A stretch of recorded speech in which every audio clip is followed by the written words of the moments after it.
नमस्कार। India first news के health first programme में आप सभी दर्शकों का बहुत बहुत स्वागत है। आज हम बात कर रहे हैं एक ऐसे रोग की जिसने पूरी दुनिया को अपनी भयावहता की चपेट में ले रखा है।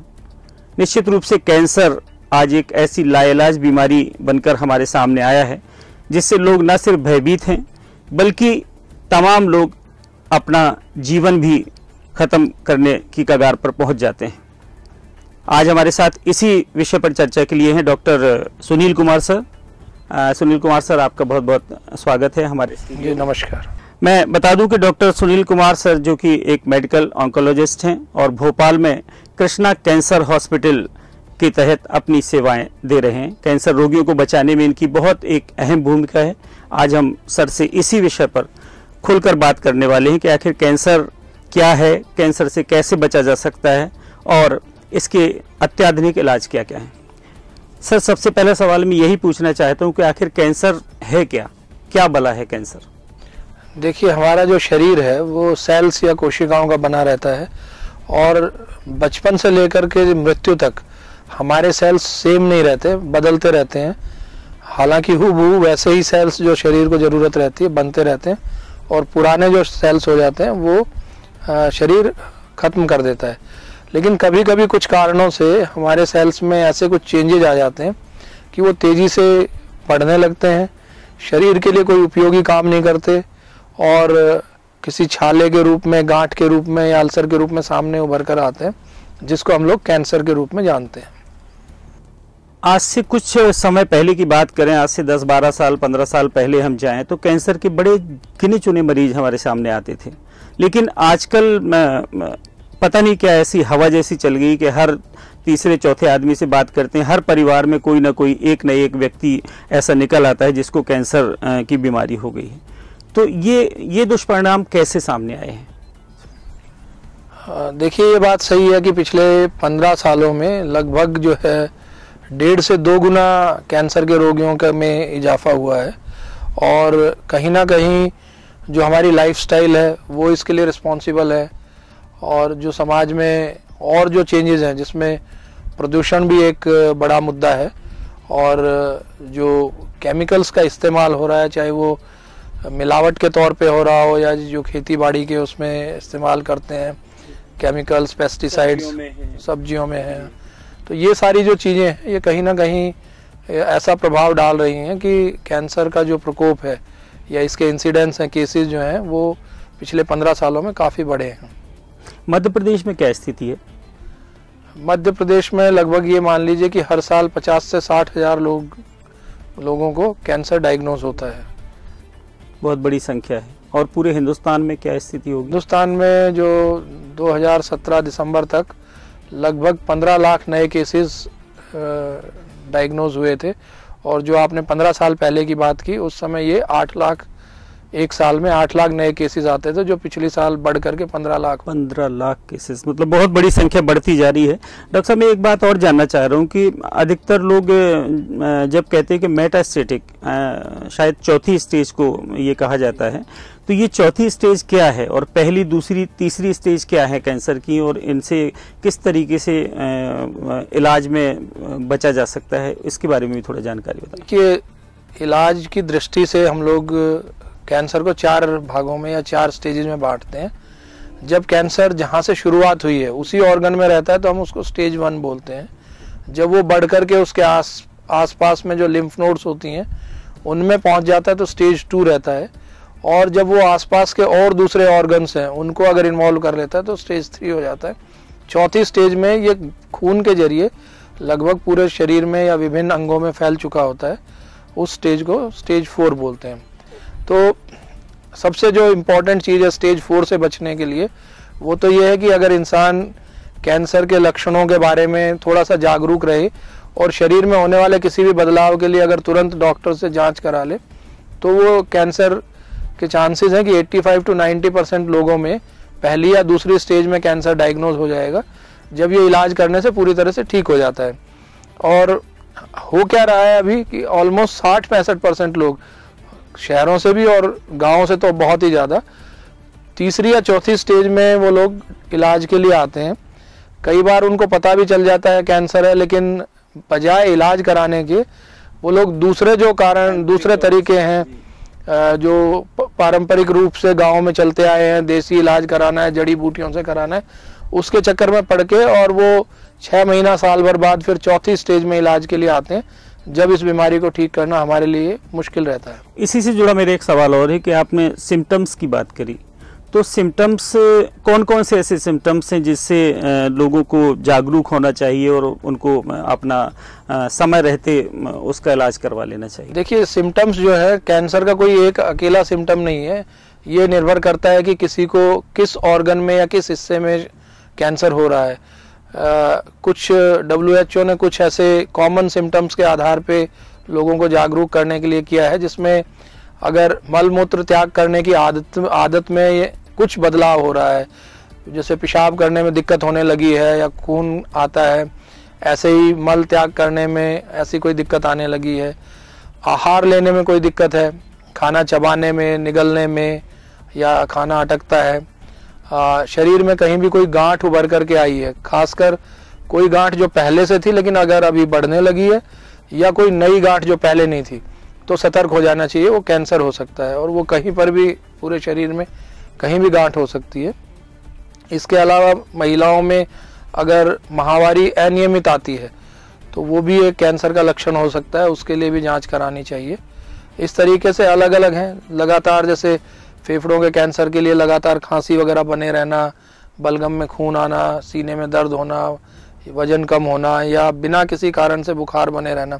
कई बार ऐसा रहता है कि बुखार का इलाज 1 महीना, 2 महीना, 3 महीने तक चलता रहता है, लेकिन मैं बता दूं अगर हफ्ते 2 हफ्ते में बुखार का उपचार नहीं हो पा रहा है और बुखार बना ही हुआ है, तो कैंसर को भी एक पॉसिबिलिटी के रूप में रखिए कि हो सकता है कि शरीर में कैंसर हो जिसके कारण बुखार बना रहता है। जब महिलाओं की बात करें तो महिलाओं में स्तन कैंसर एक आम बीमारी के रूप में हम देखते आए हैं, लेकिन पहले ऐसा होता था कि जब 50 साल से ऊपर की महिला या 45-50 से ऊपर की महिलाएं होती थी उनमें स्तन कैंसर के लक्षण पाए जाते थे, लेकिन आजकल देखने में आ रहा है, कई बार पढ़ने में आता है कि 25 साल, 30 साल, 35 साल इस उम्र की महिलाओं को भी स्तन कैंसर हो रहा है। इसके पीछे क्या कारण हो सकते हैं? देखिए, महिलाओं में होने वाले स्तन कैंसर के पीछे जो प्रमुख कारण है उसमें एक तो उनका लाइफस्टाइल है। लाइफस्टाइल में जो पिछले कुछ सालों में हमारे समाज में महिलाओं में पढ़ाई लिखाई बढ़ी है, शादी की उम्र अगर आप देखेंगे तो 20 साल पहले जो थी वो नहीं रही है, अब 25 या 30 साल के बाद तक भी विवाह होते हैं। बच्चे नहीं होना या बच्चे देर से होना, 30-35 साल के बाद पहला बच्चा होना, अपनी बिजी जिंदगी के कारण, कामकाजी होने के कारण बच्चों को स्तनपान वगैरह नहीं करा पाना। इसके अलावा जो महिलाओं में मोटापा बढ़ रहा है या कॉलेज जाने वाली लड़कियों में हम लोग सुनते या देखते हैं कि शराब का जो चलन है वो बढ़ा है, तो ये कुछ ऐसे कारण हैं जिनसे महिलाओं में कम उम्र में ही स्तन का कैंसर बढ़ा है और खासकर स्तन का कैंसर का जो इंसिडेंस है वो भी महिलाओं में बढ़ा है। एक चीज़ और देखने में आ रही है कि अधिकतर लोगों की सोच होती है कि हम अगर कैंसर हमें है या हमारे किसी परिजन को और हम विदेश जाकर के इलाज करवाएं तो उसमें हमारे बचने के चांसेस बहुत ज़्यादा होते हैं। मैं कई फिल्मी स्टारों को भी वो लोग फॉलो करते हैं, जैसे सोनाली बेंद्रे हैं, वो अपना विदेश में इलाज करा रही हैं, इरफान भी विदेश में इलाज कराने के लिए गए हैं। तो क्या हमारे यहाँ कैंसर का इलाज हिंदुस्तान में नहीं है? देखिए, जो कैंसर का इलाज दूसरे देशों में उपलब्ध है वो का वो इलाज, और ख़ासकर वो आप कह सकते हैं कि उससे भी बेहतर इलाज हिंदुस्तान में हो सकता है, क्योंकि USA वगैरह में भी ये माना गया है कि इंडियन डॉक्टर्स जो हैं वहाँ के डॉक्टर्स से ज़्यादा बेहतर इलाज करते हैं। मैंने देखा बहुत सारे गल्फ़ के बहुत सारे लोग हैं जो इलाज कराने के लिए दिल्ली, बॉम्बे के बड़े हॉस्पिटल्स में आते हैं। ऐसे उसमें होता क्या है कि हम कहाँ पैसा खर्च कर सकते हैं उस हिसाब से लोग जाते हैं। जो देश हम लोगों से गरीब हैं उन देशों के लोग हमारे यहाँ इलाज के लिए आते हैं इसी उम्मीद से कि हमारे यहाँ इलाज अच्छा है, और उसी उम्मीद से हमारे भी जो कुछ सेलिब्रिटीज़ हैं वो बाहर इलाज कराते हैं। लेकिन कई ऐसे सेलिब्रिटीज़ भी होंगे जिनकी कैंसर के कारण डेथ हुई बाहर इलाज करा के भी, उस पर ज़्यादा चर्चा नहीं होती है या उसका ज़्यादा न्यूज़पेपर्स वगैरह पे इतना नहीं आता है, तो लोगों को उतना पता नहीं चलता है। पीछे एक BJP के बड़े नेता केंद्रीय मंत्री भी रहे, उनका भी लंग कैंसर से डेथ की रिपोर्ट आई थी, तो वो भी अपना इलाज कराने के लिए बाहर गए थे। तो ऐसा नहीं है कि बाहर जाने से बच सकता है, डिपेंड इस बात पे करता है कि आप कौन सी स्टेज में इलाज के लिए पहुंचे और आपने पूरा इलाज कराया या नहीं। मेरा एक सवाल और है, आप तो सामाजिक रूप से भी जुड़े हुए हैं और अपने कृष्णा हॉस्पिटल के जरिए समाज सेवा भी करते हैं। आप कई गरीब मरीजों के लिए बहुत सस्ता और सुलभ इलाज मुहैया कराते हैं। क्या सरकार की कुछ ऐसी योजनाएं हैं, क्योंकि कैंसर से लड़ने वाला व्यक्ति, उसका पूरा परिवार प्रभावित होता है। एक तो व्यक्ति तो प्रभावित होता ही है, लेकिन उस पर कैंसर का जो इतना महंगा इलाज है उससे कहीं ना कहीं पूरा परिवार प्रभावित हो जाता है और एक तरह से वो अपना सारा सोर्सेज जो है कमाई है वो पूरा कैंसर पेशेंट में लगा देते हैं और बाद में उनके पास में व्यक्ति भी नहीं बचता है। तो कैंसर से लड़ने के लिए जो सबसे बड़ी ज़रूरत है धन की, इसके लिए भारत सरकार की तरफ से कुछ इंतजाम हैं या होने चाहिए, ये मैं आपसे और जानना। आपने बहुत अच्छा सवाल किया, क्योंकि सभी लोग जानते हैं आयुष्मान भारत नाम की एक स्कीम सेंट्रल गवर्नमेंट ने शुरू की है। इसका अगर बात करें कि जो नीयत है वो बहुत अच्छी है और वो इसी उद्देश्य से है कि आम आदमी को अच्छे से अच्छा इलाज और उसके जो बजट है उस पर बोझ ना बने और वो करा सके। लेकिन इसमें कई विसंगतियां भी हैं। शुरुआत ही हुई है, जो इलाज का खर्च रखा है वो सरकार ने भी बहुत कम रखा है, तो मरीजों को उसमें इलाज कराने में, एक हॉस्पिटल से दूसरे हॉस्पिटल घूमने में, क्योंकि कई हॉस्पिटल हो सकता है इलाज ना करें और उसमें काफ़ी समय उनका व्यतीत होगा, जिसमें कैंसर के बढ़ने की जो चांसेस हैं वो ज़्यादा रहेंगी। तो गवर्नमेंट ने स्कीम तो अच्छी लाई है, लेकिन इसके अंदर जो बहुत सी अभी कमियां हैं जिनको दूर किए जाने की ज़रूरत है। जैसे उन्होंने कुछ कीमोथेरेपी के प्रोटोकॉल्स का रेट तो तय कर दिया है, लेकिन एक आदमी मान लीजिए चौथी स्टेज का है, एक टाइप का कीमो लिया, फिर कुछ समय बाद दूसरे टाइप का कीमो पे जाएगा, फिर कुछ समय तीसरे पे जाएगा, तो वो दूसरे, तीसरे और चौथे कीमो कौन से और कितना खर्च गवर्नमेंट देने वाली है, इसकी कोई फिलहाल उसमें व्यवस्था नहीं की गई है। तो उस और कई जो ऑपरेशंस हैं, जैसे ब्रेस्ट कैंसर की सर्जरी के लिए ऑपरेशन का खर्चा, ताज्जुब होगा आपको कि सरकार ने 12,000 रुपये तय किया है, जो शायद किसी सरकारी अस्पताल के अलावा प्राइवेट अस्पताल में फिलहाल संभव नहीं है।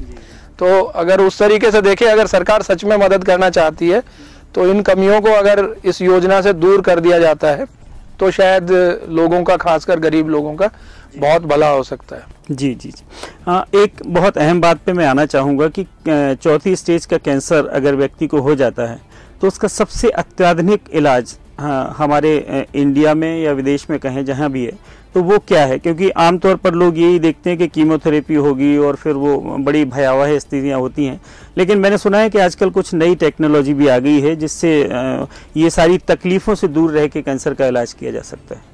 आपकी बात सही है कि चौथी स्टेज के कैंसर का एक तो ये तय है कि अधिकतर चौथी स्टेज के कैंसर्स ठीक नहीं हो पाते, तो जो हमारे इलाज की मंशा रहती है वो ये रहती है कि वो कम तकलीफ के साथ और एक बहुत ही लंबा हम जीवन उनको दे सकें।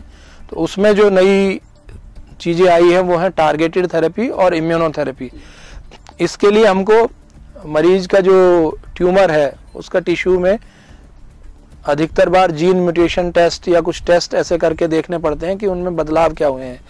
उसके आधार पे ये दवाइयाँ सेलेक्ट की जाती हैं और ये दवाइयाँ या तो गोली के रूप में अवेलेबल हैं या इंजेक्शन के रूप में। मेरे ख्याल से 80-90 हज़ार रुपए एक इंजेक्शन। हाँ, कुछ महंगे भी हैं पर कुछ गोलियां वो सस्ती भी हैं, 4-5 हज़ार रुपए महीने की भी हैं। तो वो मरीज के लिए काफ़ी आसान हो जाती हैं क्योंकि उनके साइड इफ़ेक्ट्स कंपेरेटिवली कीमो की तुलना में बहुत कम है और जो उनका सर्वाइवल है वो कीमो से बेहतर पाया गया है। तो ये जो दवाइयाँ हैं इम्यूनोथेरेपी और टारगेटेड थेरेपी, ये नई दवाइयाँ हैं जो स्टेज 4 के रोगियों के लिए सहन करने में भी आसान है और कंपैरेटिवली उनका ज़्यादा असरकारक है। किसी रोग को होने से सबसे अच्छा ये होता है कि हम उसका बचाव करें, हम उस स्थिति में ना पहुँचें। तो मैं डॉक्टर सर आपसे यही जानना चाहूँगा कि आप हमारे ख़ास तौर से युवा जो हमारे हैं और जो महिलाएं हैं और जो आजकल की पूरा एरा चल रहा है, केमिकल्स के बहुत सारे उपयोग हो रहे हैं, तो इन सब चीज़ों से कैसे बच के आदमी एक अपनी ऐसी ज़िंदगी के पथ पर चलें जहां वो कैंसर जैसी भयानक बीमारी से बच सके? देखिए, इसके बचाव के लिए कुछ तो ऐसी चीज़ें हैं जो इंसान खुद कर सकता है, कुछ ऐसा है जो सरकार को करना चाहिए। तो जो हम खुद कर सकते हैं उसमें हम बीड़ी, सिगरेट, जर्दा, गुटखा, पान मसाला, शराब आदि के सेवन से बचें, रेगुलर एक्सरसाइज करें, फास्ट फूड या जो बहुत ही तला हुआ खाना है, इस तरीके के खाने की जो आदत चल पड़ी है उससे बचें ताकि मोटापा ना आने दें। रेगुलर एक्सरसाइज करते रहें। खाने में शाकाहारी खाना आप अधिक मात्रा में लें क्योंकि इनमें एंटीऑक्सीडेंट्स, विटामिन्स और ये भरपूर मात्रा में रहते हैं, जिससे आप अधिकतर रोगों से और कैंसर से भी बचे रह सकते हैं। इसके अलावा खासकर महिलाओं के लिए 2 स्क्रीनिंग टेस्ट हैं। मैमोग्राफी होती है, 40 साल की उम्र के बाद हर महिला को साल में एक बार मैमोग्राफी कराते रहना चाहिए। इससे ब्रेस्ट कैंसर का जो डायग्नोसिस है अर्ली स्टेज में हो जाता है। और ऐसे ही पैप टेस्ट होता है, 21 साल की उम्र से हर महिला को अगर 2-3 साल में एक बार पैप टेस्ट कराती रहती हैं तो सर्विक्स का या बच्चेदानी के कैंसर अर्ली स्टेज में डायग्नोस हो जाता है। वैक्सीन्स है, वैक्सीन्स में एक तो हेपेटाइटिस बी का वैक्सीन है जो कोई भी इंसान किसी भी उम्र में लगवा सकता है, और हेपेटाइटिस बी नामक वायरस से लीवर के खराब होने से प्लस लीवर के कैंसर से दोनों से ही बच सकता है। इसके अलावा एक ह्यूमन पेपिलोमा वायरस का वैक्सीन आता है जो खासकर 9 से 25 साल की लड़कियों के लिए है, और उससे बच्चेदानी के कैंसर से 60 से 70% तक बचा जा सकता है। तो ये तो इंसान के खुद के कुछ हैं। इसके अलावा पॉल्यूशन जो है एक बड़ा कारण है। आप बहुत से लोगों ने अखबारों वगैरह में भी पढ़ा होगा कि दिल्ली का जो पॉल्यूशन लेवल है उससे वहाँ की आम जो औसत आयु है वो लगभग 1.5 साल कम हो गई है।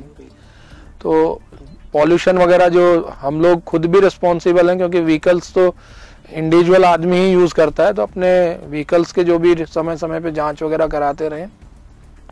पुरानी जो गाड़ियां हैं उनको इस्तेमाल ना करें। अपने थोड़े से फ़ायदे के लिए हम दूसरों के स्वास्थ्य के साथ खेलते हैं।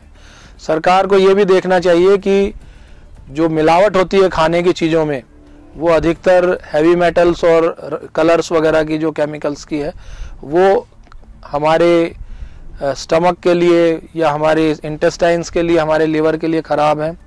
और लंबे समय तक अगर कोई ऐसा खाना खाते हैं जिसमें ये सब मिलावट रहती है तो कैंसर हो सकता है। तो उस पर कैसे नियंत्रण किया जाए सरकार को देखना चाहिए। प्लस जो दूसरी चीज़ है कि एग्रीकल्चर में इतना पेस्टिसाइड्स यूज़ होता है, उसको कंट्रोल करने के लिए कुछ ना कुछ सरकार को कदम उठाने चाहिए।